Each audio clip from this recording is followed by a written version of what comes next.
All right, let's jump right in. We're talking about Edmund Husserl today, a thinker who wasn't just trying to add another chapter to philosophy. No, he was trying to tear the whole book down and rebuild it from scratch. His goal? To create a brand new science of consciousness itself.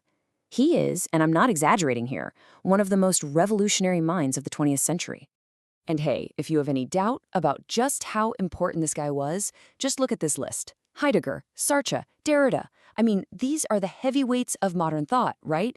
And every single one of them was standing on Husserl's shoulders.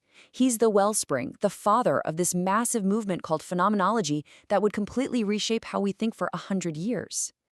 So where does a revolution like this even start? Well, you might be surprised. It didn't begin with some abstract philosophical debate. Husserl's entire journey, his lifelong obsession with finding absolute certainty, actually kicked off in the most rigorous black and white field he could find: pure mathematics. Yeah, back in 1859, when he was starting out, Husserl was a mathematician through and through. That was his world. And that training is absolutely crucial to understanding him because it burned this intense desire for rigor into his mind, a need to build all knowledge on a foundation that could never, ever crack. And you can see on this timeline just how fast the change happened. He gets his PhD in math in 1883, but then just 1 year later, he sits in on some philosophy lectures by a guy named Franz Brentano. And those lectures, well, they just changed everything. By 1887, only a few years later, he's all in. His life's work is now philosophy. So what was this earth-shattering idea he heard in that lecture hall? It's a concept called intentionality. Now, Brentano's big insight was that our consciousness isn't just some passive box that thoughts fall into. No, it's always active. It's always aimed at something. You're never just conscious in a vacuum. You are conscious of the screen you're looking at. You're conscious of a song stuck in your head, of a memory. And think about how relevant that is today, right? In our age of the attention economy, our consciousness is constantly being pointed at things. For Husserl, this one idea was the master key that unlocked his entire life's project. Okay, so armed with this powerful new idea, Husserl immediately waded into a huge intellectual brawl. He looked around and saw that philosophy, and even the laws of logic itself, were being built on this really shaky foundation, a popular idea at the time called psychologism. And the whole massive debate really just boils down to a simple question. Is 2 + 2 = 4 true just because that's how our human brains happen to be wired, or is it an absolute, objective truth that would be true even if no minds existed to think it? Everything Husserl wanted to do depended on the answer. Now, the big theory on campus, psychologism, basically said, yup, that's all it is. It argued that the laws of logic are nothing special. They're just descriptions of how we happen to think. They're just mental habits, quirks of our psychology. For Husserl, this was an absolute catastrophe. Because if logic is just psychology, then truth is relative, it's subjective, and that's a complete dead end for finding any real knowledge. I mean, look at the difference here. It's night and day. Psychologism says logic describes how people happen to think. But Husserl slammed his fist on the table and said, no! Logic describes how we ought to think if we want to be rational. For him, it had to be an ideal, objective standard, totally separate from our messy, individual minds. Truth just can't be a matter of opinion or biology.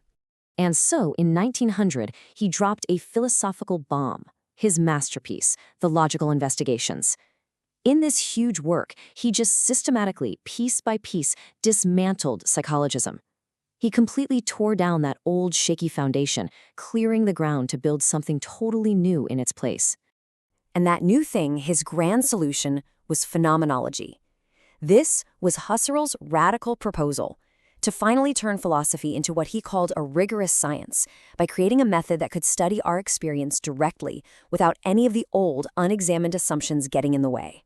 The rallying cry for this whole new movement was this simple phrase: to the things themselves.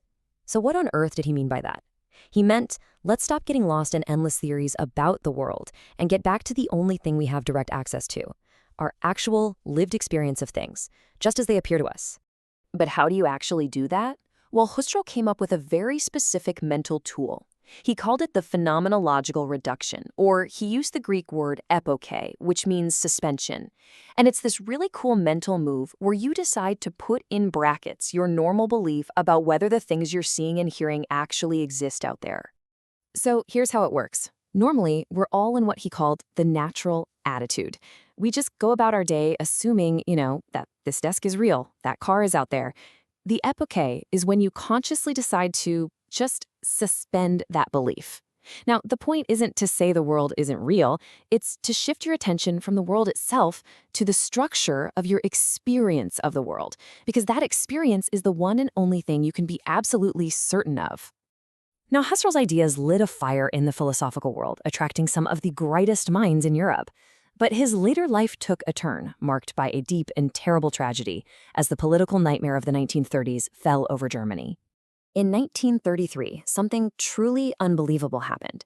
This is Germany's most famous living philosopher, a man who had even converted to Christianity, and yet he was banned from using the library at his own university, all because of the Nazi racial laws and his Jewish family background. He was made an outcast by the very intellectual world he had spent his life building. And this was his response, just so powerful and defiant. As this wave of barbarism was washing over his country, he basically put his faith in the future, saying that history would be the judge of what the real Germany was, a Germany of reason and spirit, not of hate. But despite the tragedy of his last years, you just couldn't stop his ideas. They spread like wildfire, way beyond philosophy. Sociologists used his tools to better understand what it's like to live in a society. Cognitive scientists used his work to challenge the idea of the mind as just a computer, urging them to study our first-person perspective. That's work that influences things like AI and even user interface design to this very day. His thinking just keeps echoing. And that really brings us to the big takeaway here. Husserl's greatest gift wasn't a set of answers. It was a method, a tool for seeing the world with fresh eyes. So I'll leave you with a challenge straight from his playbook. What is one everyday assumption you hold, something you just take for granted? What might happen if you decided to bracket it, just for a moment, and try to see your world and your own experience of it completely anew?